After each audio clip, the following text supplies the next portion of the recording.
What's going on, everybody? Welcome back to another episode of Closing the Deal. I am your host, Sam Enright, and sitting across from me is my co-host, Zach Dixon. Zach, what's going on today, brother? How are you?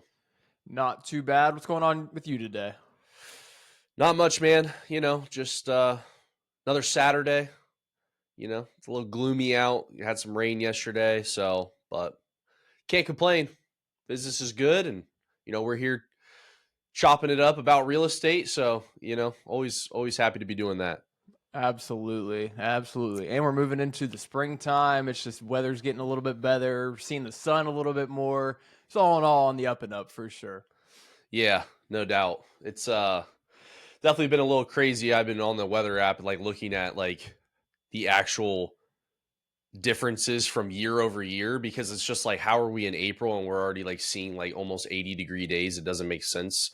And like some of the days we've had like 12-degree increases. Like normally the average would be like 62 and we're at like 70, 74 or whatever the case may be. It's been crazy. I have not seen this nice of weather, I feel like, this early in the year. But looks like, maybe Ohio's got some more things in store for us on the horizon that are more Ohio-like here soon. A 40-degree day on the golf course on a Saturday here in May. That sounds like Ohio to me to a T. Yeah, nah, E- 100%. So Especially after days in the 70s and 80s here in April. You got to get back to the 40s, of course. Have to. absolutely, it's got to be a roller coaster. It cannot be consistently steady. It's got to be, one extreme to the next. That is Ohio weather to a T in the springtime. Not so much in the summertime, but then more so in the fall time. Spring and fall, like the shoulder seasons, it can be anything, like a wide range of anything from a day to day, a week to week, hour to hour basis. It's an interesting time in Ohio for sure. Definitely is.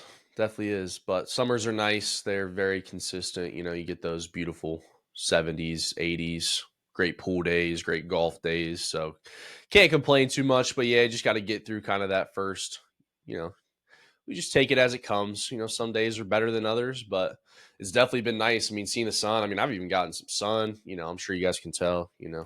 Super pale, but I got absolutely rocked on the golf course on Wednesday. Like my right arm was so red. I mean, I even had to put sunblock on. I'm like, it's In just April. odd. Yeah, in April, like I'm like, dude, I'm getting absolutely fried right now. I'm looking down on my arm and I had a pink shirt on, and like I can literally see the color difference and how deep dark red this arm is. And that was on 10. We hadn't even, completed the back nine yet. And I was already like, yeah, this has got to go on because this could end up bad for me. So, but it all worked out. It didn't hurt too bad at the end of the day.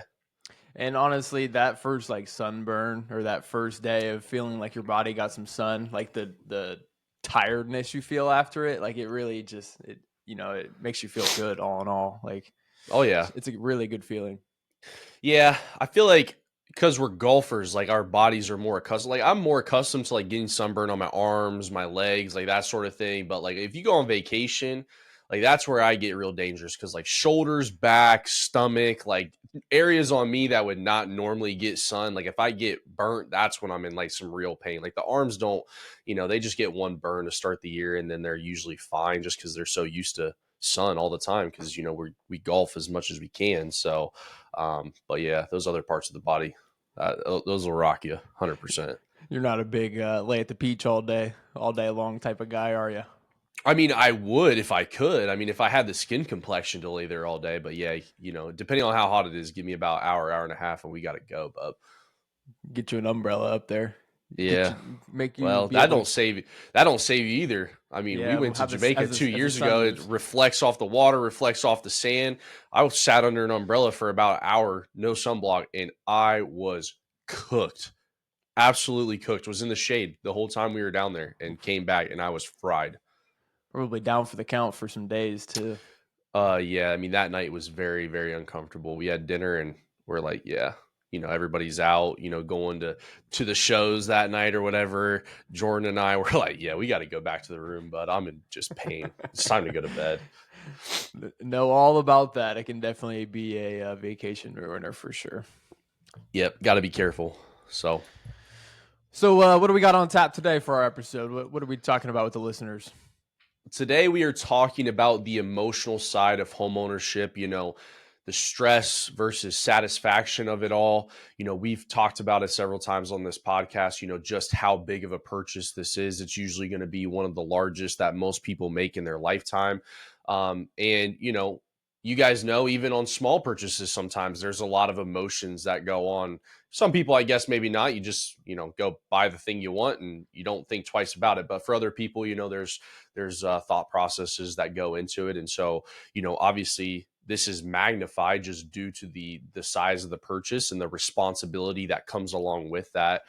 So we just kind of wanted to talk about it. Obviously, we see a lot of the emotional side when it comes to actually being in contract, actually putting an offer in on a house during the mortgage process, the stress and satisfaction of all of that. And then also, actually owning the home, once you do close and then you're in the house, what does that feel like?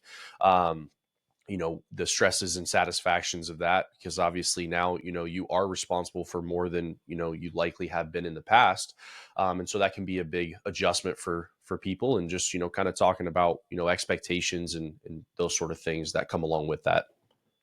Definitely, and I think you hit the nail on the head there. It really starts when you start to do showings and walk through the properties. And I always try to caution buyers when they start walking through properties to not get emotionally attached when they walk through for the first time. But it's a very hard thing to do in principle. It's easier said than done by any means. And so when you walk through a property and you can kind of start visualizing yourself in that property for years to come, or you can start seeing your furniture in there, you can start seeing, pets, kids, et cetera, et cetera.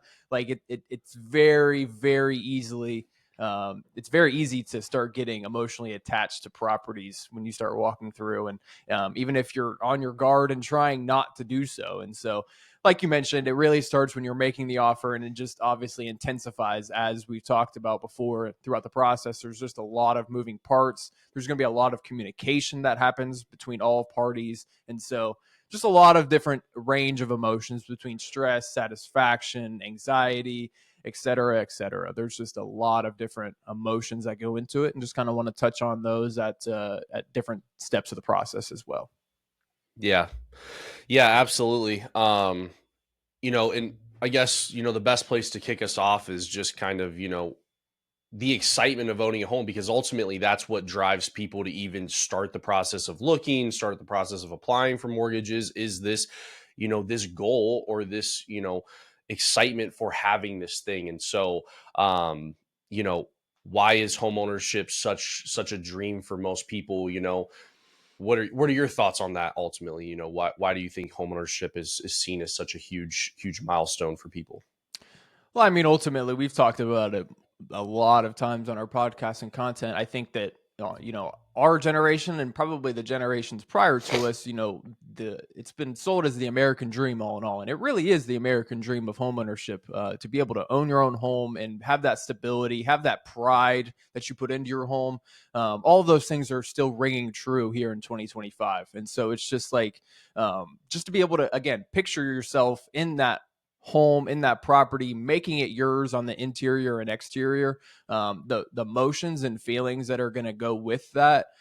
Before you even get the process started, obviously you're going to be very excited when you think about the prospect of having your own home, being able to paint your own walls whatever color you want, putting whatever furniture you want in there, making it absolutely your own. And that's obviously something you can't do with a rental property at all. So it's just the prospect of that, I think, is just very exciting. And obviously, it's been a dream of most Americans here. Since honestly, since we started our country, the freedoms and things that were afforded here in the United States. And so I would say, just home ownership is one of those big things that I think a lot of people grow up, just wanting, desiring, especially if you're growing up in that type of situation as well, where you see your parents buy a home, you know, make it whatever they want, and have that journey along the way. So I would say, just all in all, the American dream itself is pretty much front and center when we're talking about the emotions and the excitement and the prospect of owning a home. All in all. Yeah, I would agree. I mean, I think a lot of that is, things that we just been taught as we were raised, and, going up through school and just hearing, home ownership is the American dream. And yeah, I think we associate, you talked about it a little bit. We associate specific feelings with that. We associate a sense of pride, a sense of stability, a sense of accomplishment, that once you go and get this thing, you feel those things because you feel like that is such a huge milestone, because we've, been, you know, we've been, I guess, conditioned to believe that is the case, as we've grown up, through our households, as we've grown up through school, the internet nowadays, all of those different aspects, all telling us, home ownership is this thing. And so, typically when that happens, we crave that thing. We want that thing that everybody else has, or that people have gone through and told us about their experience. And we want that sense of freedom and of accomplishment ourselves. So I would say that's definitely the biggest driving factor for, why people get started, and what makes them want to, embark on this journey. Definitely, definitely. All right, guys. So obviously, we can't just talk about the excitement of buying a home without, of course, talking about the stress factor of buying a home. And this obviously kind of kicks off again once you've made that decision to say, "Hey, I'm ready to start, purchasing. I want to go start looking into purchasing a home." You know, because of the emotions that are typically, you know, a part of that, there is going to be stress, because now you've latched, the sense of accomplishment. You've latched this sense of excitement onto this thing. And now it's like, well, is it going to happen? Is it not going to happen? There's a house here. Can I make an offer? Does it going to get accepted? And so, the balance to those feelings, of course, is there's going to be stress on the other side, because now you have become emotionally attached to this outcome. And anytime you're emotionally attached to an outcome, there's going to be stresses throughout the process when it looks like that outcome may be in danger of not happening, or being delayed, or any of those things. So, I mean, let's talk about, obviously the stress factor of, out searching for a home, before you go in and putting in, a contract offer. I know you talked about obviously trying to, tell your clients, hey, let's not get emotionally attached to this property. Let's not, let's try to see it through a clear lens here. But it's human nature to, want things. And once you start to want something, it's really hard to turn that part of your brain off to say, okay, let's take a step back. So, talk about that a little bit, and what you experience, when you're out there with clients, taking them through houses, and how better to manage that stress of that time in the process. Yeah, definitely. So touching on the stresses a little bit, the stress factors, all in all, when we're getting started, with the home search itself and going out to see properties, I think the stress factor kind of happens on both sides of the spectrum when we're starting to look at properties. Um, on one side, we can have buyers that have expectations on what they want and what they need. And then, when we're not seeing properties that fit those buy boxes, that fit those needs, and we're getting to see, 7, 8, 9, 10 properties that aren't fitting those needs and aren't wanting to, you're not wanting to put an offer on those properties, it can get a little bit stressful on that side of things, in my opinion. You can start having intrusive thoughts creeping in, a little bit of doubt. Am I ever going to see a property that I like? Am I ever going to see a property that I want to offer on? Start to feel a little bit doubtful about the market as a whole. And so that's one side of things that I kind of see from buyers sometimes, especially in our market that we've had, over the last 4 or 5 years with limited inventory choices. It's a little bit of doubt. It's a little bit of disappointment all in all with the market. But on the flip side of things, with buyers that are ready to make an offer right away, or they do make an offer, that can be a stressful situation in itself as well. When you submit an offer, typically, generally speaking, you're not going to get an answer right away. Usually it's going to be a 24 to 48-hour process. So, sitting on that offer for 24 to 48 hours, your mind can go a lot of different places. Did I offer enough? Did I take too much? Did I give somebody something that I shouldn't have, et cetera, et cetera, et cetera? You can sit with those thoughts all day long, and they can be very, very stressful. And that can only be amplified in a situation where you make an offer by the seller having additional offers as well. And sometimes the information that's given by that listing agent isn't always the most complete. And so now you're sitting with incomplete information from the listing agent. You are stressed about your offer, and it can just be a lot all in all. And so that can be really, in my opinion, the first stage of where that stress slash anxiety slash whatever it may be feeling wise negatively, that can start to creep in. And ultimately, again, like we mentioned, we try to manage expectations up front. We want to make sure that the clients are well aware of what they are getting into when they're making an offer. But again, sometimes it does go back to communication, and sometimes we do have incomplete information all in all. And so, just all in all, my job as the real estate agent when we're out seeing properties, when we're making offers, is to overall just manage expectations as a whole. Try to make sure that those are in line with market conditions, property conditions, et cetera, making sure that we're not getting too high, making sure that we're not getting too low. We're staying right in the middle, and we can stay a little bit even keeled and make informed decisions based on the facts that are in front of us as well. So I think really, that can be the first step of a little bit negative feelings, negative emotions in this aspect as well, is when we start making those offers or start seeing properties on both sides of the spectrum. Yeah, and I think it's like and then it becomes this almost roller coaster of emotions, because once that happens and you're doing those things and then you find that property, make that offer and then it gets accepted, there's obviously this feeling of a satisfaction. And then, you know, Sam Enright, your lender has to come in and say, "Hey, slow your roll here a little bit. We still have a 30-day contract. We still have to get through the financing side of things." And so it's like you get this, this peak of like, "Oh my gosh, we got our offer accepted. We can buy this house." And then it's like, okay, then we got to bring you kind of back down to earth and be like, "Hey, we still have, an appraisal to get. We still have title work to get. We still have to, update your documents. We still got to get the loan underwritten. We got to do this whole process. Obviously we're going to fight for you. We're going to get you to the closing table, but there can be stresses that come in on that side because again, not only have you gotten excited about the contract getting accepted, but I'm sure you've taken that thing to the next step and started to picture yourself in this house and started to picture the things you're going to do and all the plans that you have. And so again, another side of emotional attachment that you have now created when it comes to this property and the things that you're going to do with it. And it's hard not to get excited. And I'm not saying you shouldn't get excited, but it's always about managing expectations, and understanding that, hey, just because the contract has been accepted does not mean the legwork here is completely done. We still have to get through the mortgage side of the process. And then obviously, there's stresses that come in with that. Sometimes we have clients who, get really upset with us when we, are asking for documentation, over and over again.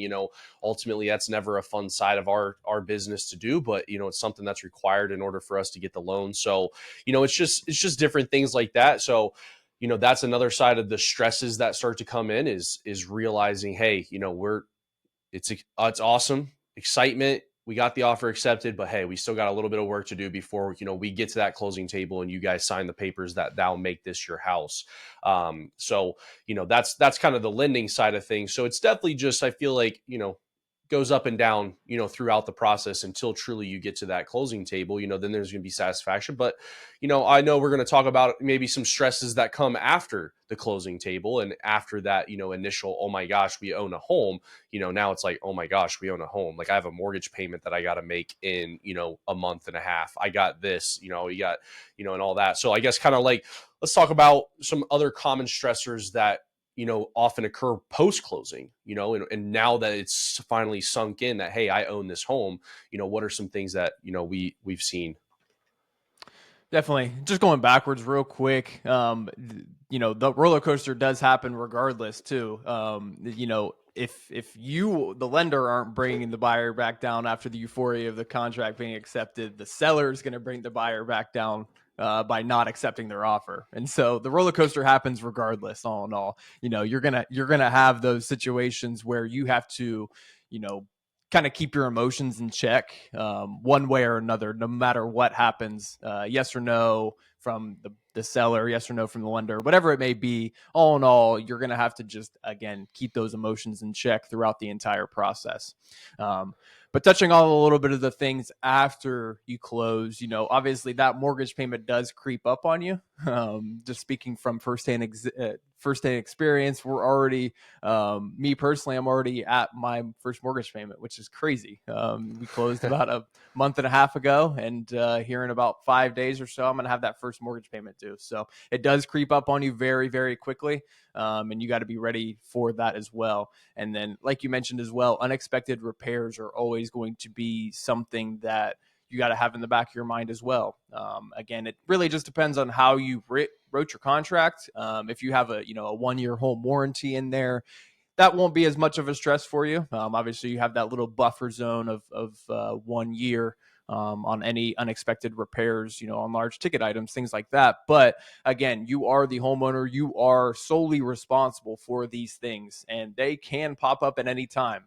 Just another example, we were sitting out on our back porch yesterday or a couple of days ago, and we saw a bunch of wasps like coming around all the way around our house, and we're trying to figure out where they're at. And then we finally look up into our dryer vent, and you can see them just all swarming around the dryer vent. So not a huge deal by any means, but I can't call anybody to come take care of that for me.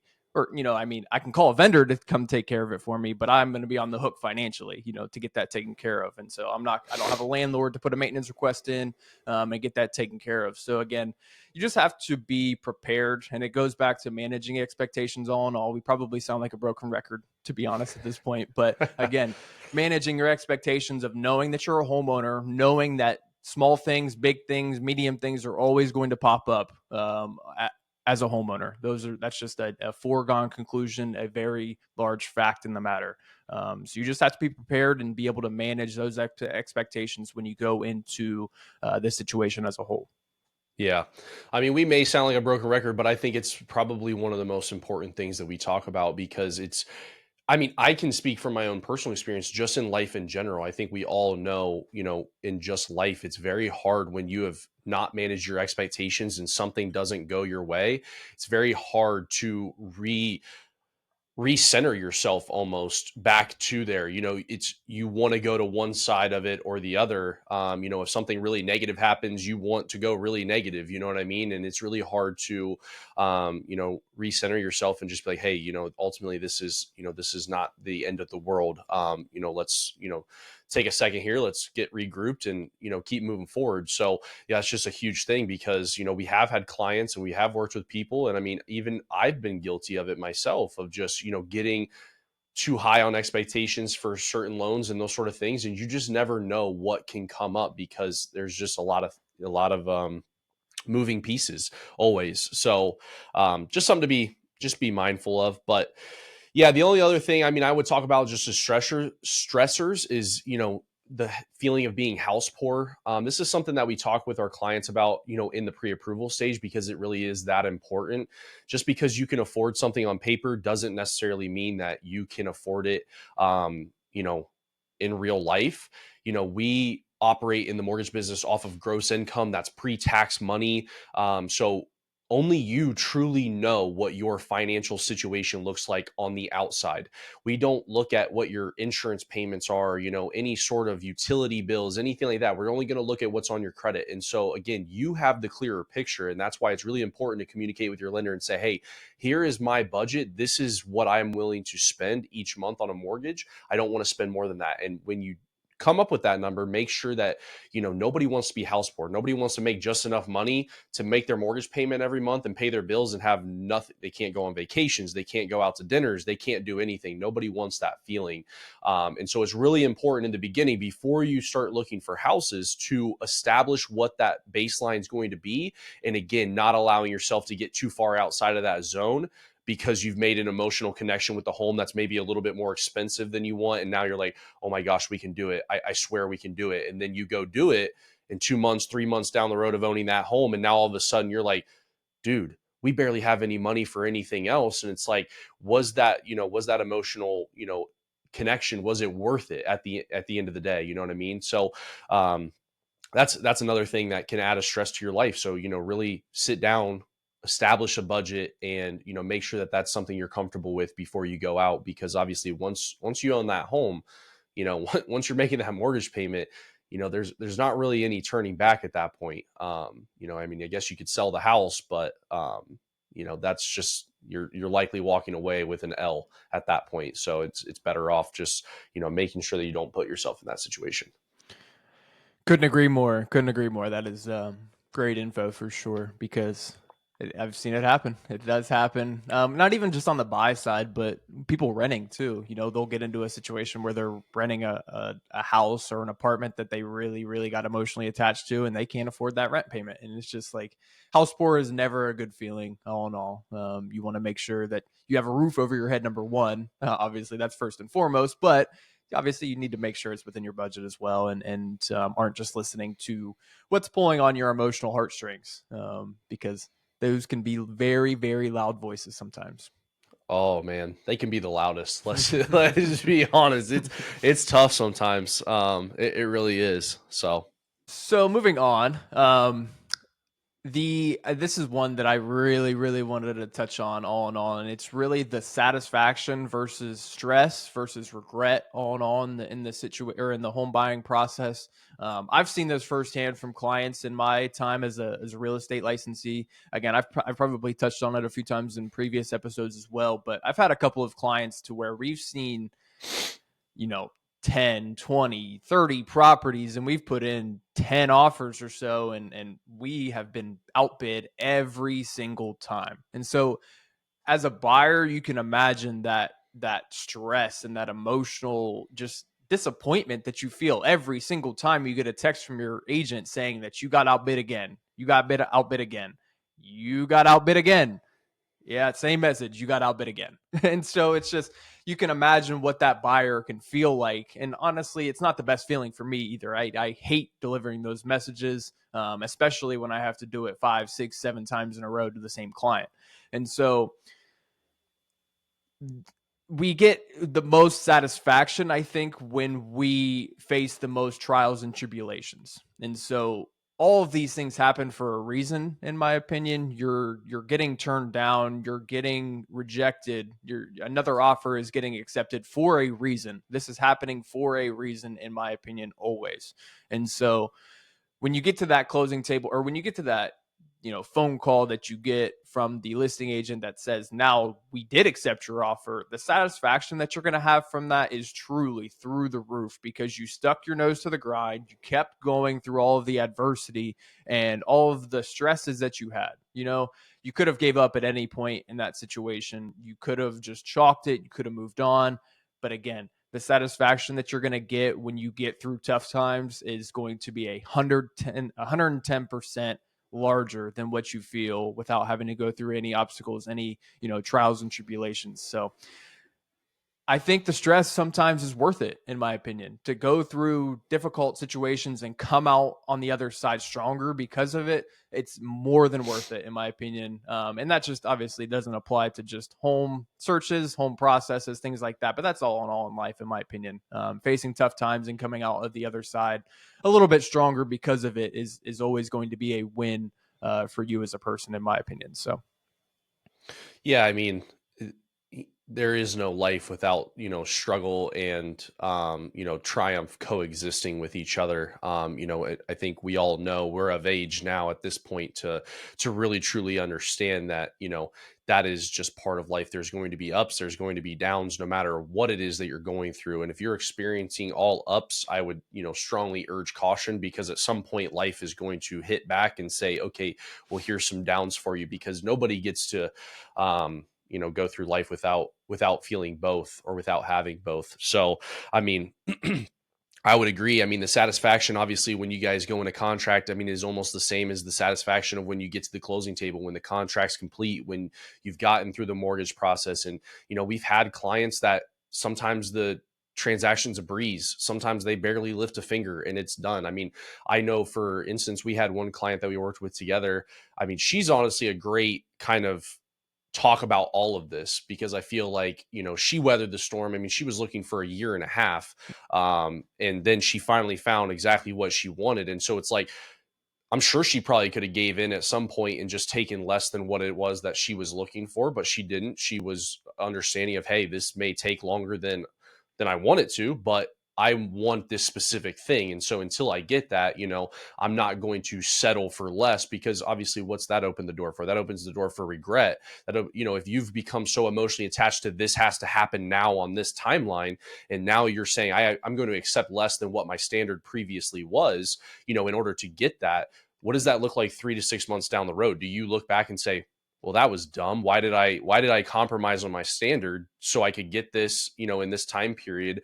But in her situation, for the mortgage side of the process, it was a breeze. There was really nothing that, some clients just barely lift a finger, and others, we're talking to them 3 days a week, talking about, hey, we need this, we need this, we need this. And so, there is that level of satisfaction when you come out the other side of like, hey, we're actually at the closing table. I know we had to bust our butt, to do all of these things for the lender to get it here. But now there's that feeling of satisfaction of just like, it's done, and it's, we completed it. So yeah, it's definitely cool. Just obviously a mix of emotions that go on throughout this entire process.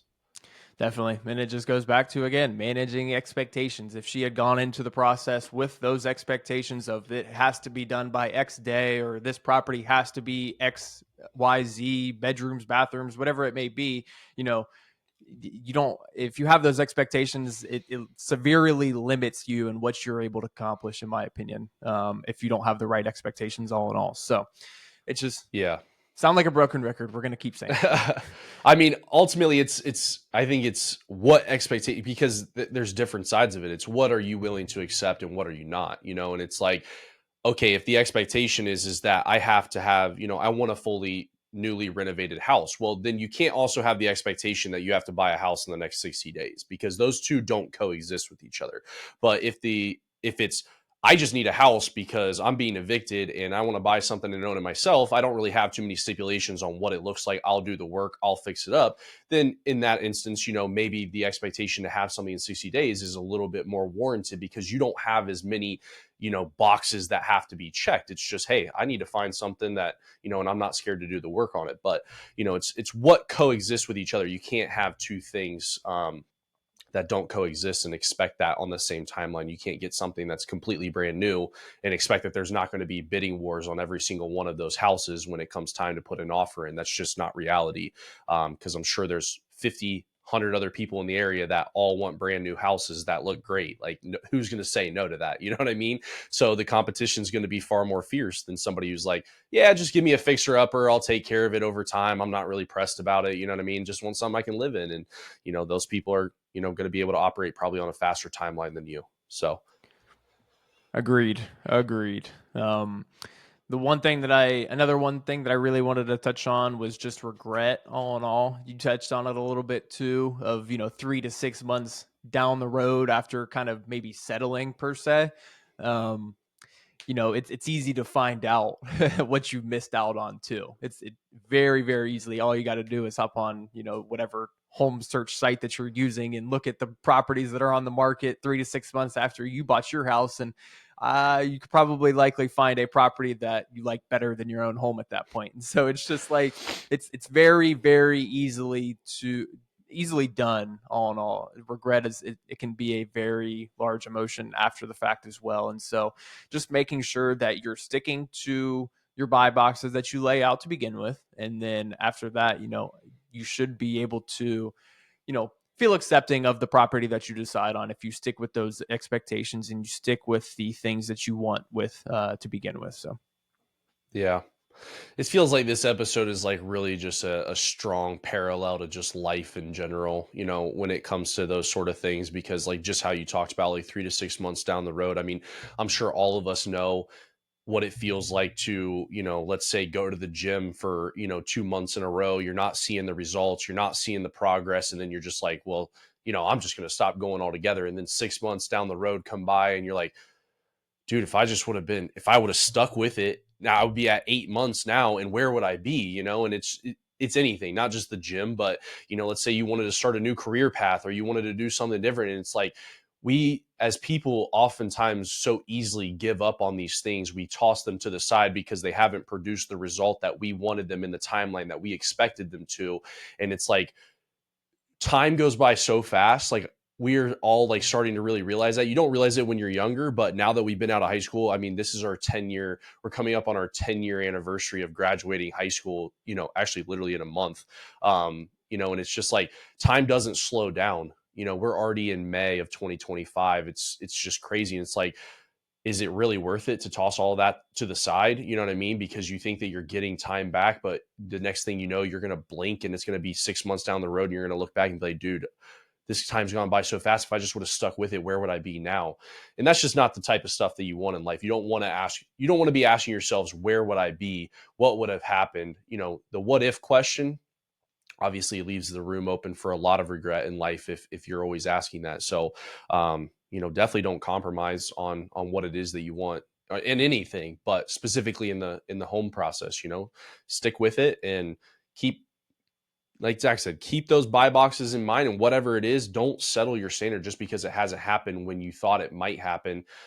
Because you could take something less, and then all of a sudden 30 days, you're literally about to close, and on that day of closing, you get on Zillow, you get on realtor.com, and this new property comes up that checks all the boxes. You're like, dude, I'm literally about to just close on this house, and if I just had waited 30 days, like, this one would pop up.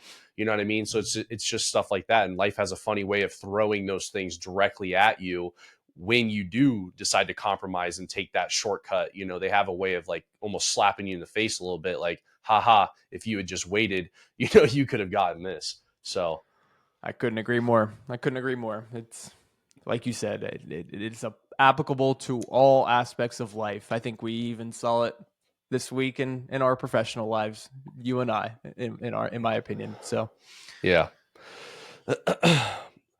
Well, I mean, I guess, kind of last part here, we've obviously talked about stresses, we've talked about the satisfaction, we talked about all that, but like, what are the tips? I know where we're going to go with it. I know there's going to be one thing that's already been said like 19 times that's going to be said again, but what are the tips for managing, the stress versus the satisfaction? I guess ultimately tips for managing the emotions that come along with this process, whether that's, contract, whether that's mortgage process, whether that's afterwards. What are some tips that you've seen? I mean, obviously firsthand as well, in just buying yourself. What are the tips for some of that stuff?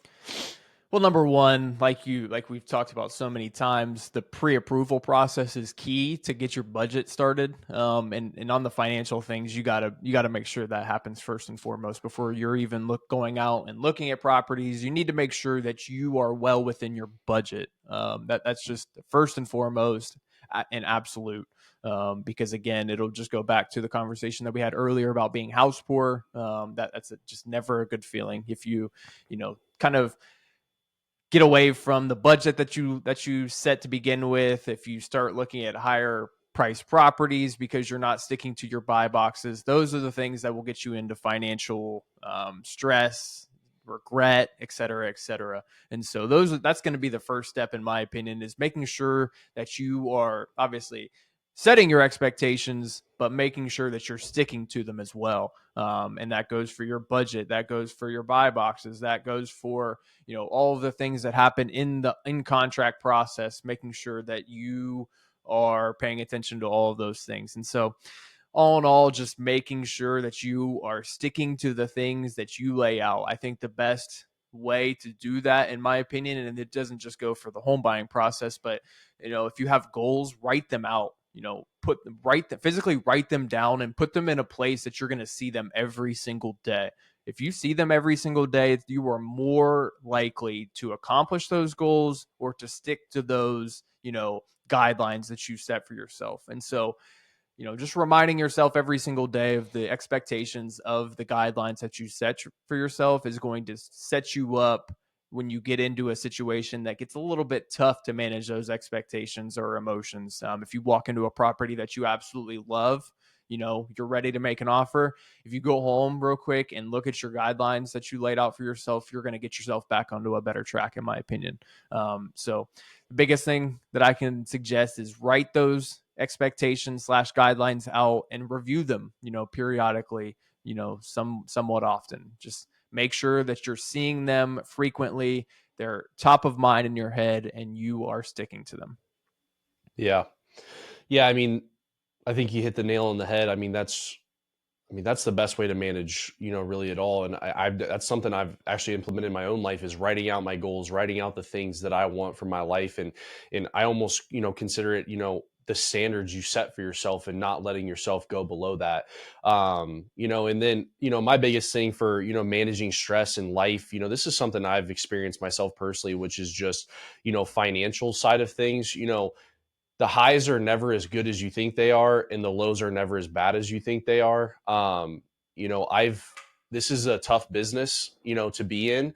Honestly, we are largely predicated on what the market is doing. Is it a seller's market? Is it a buyer's market? Are there houses available? What are interest rates doing? So, your living can be definitely adjusted. So if you're in that sort of kind of, I guess, career path where it's not a set like, hey, this is what I'm going to make for the next 10 years of my life and things fluctuate.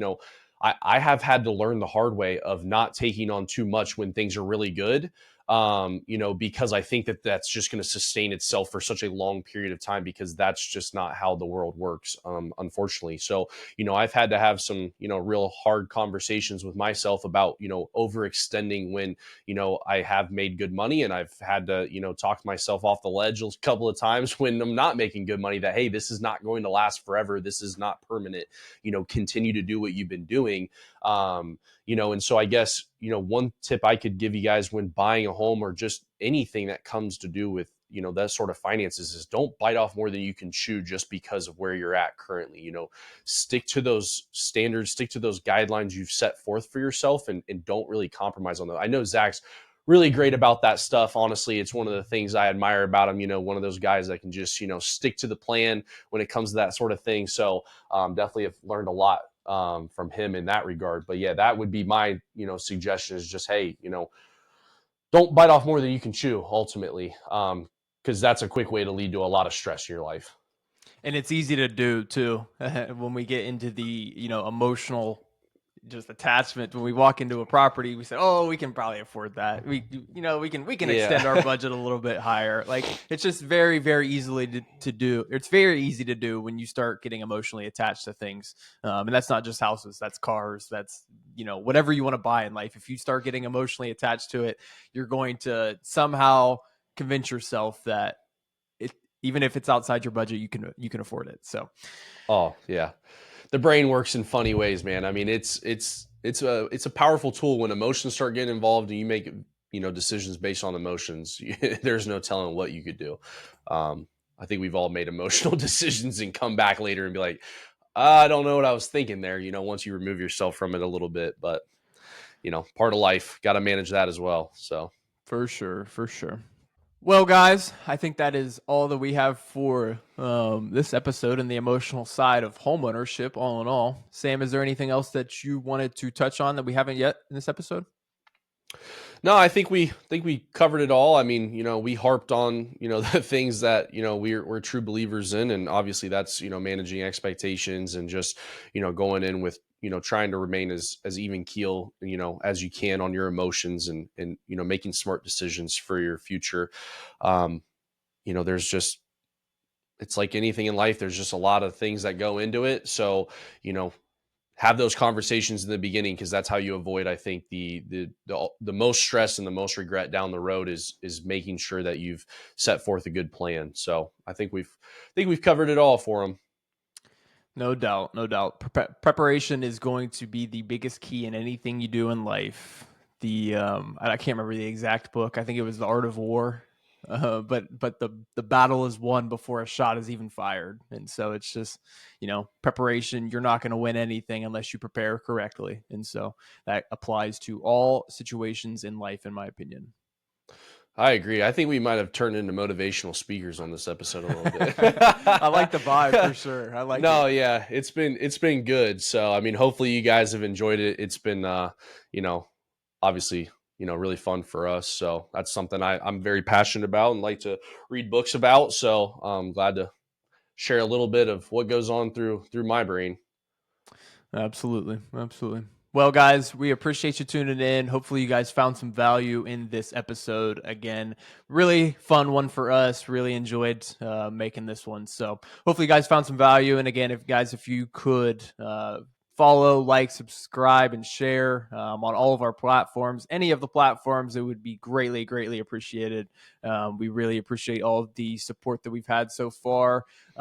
We are now, at this point when this episode drops, probably close to 20 episodes out. And so just kind of crazy to say it out loud, all in all. So it's been a fun ride, and we really, really appreciate all of you guys tuning in and supporting, all in all. So thanks again, guys, for listening to today's episode, and we will see you guys again on the next one.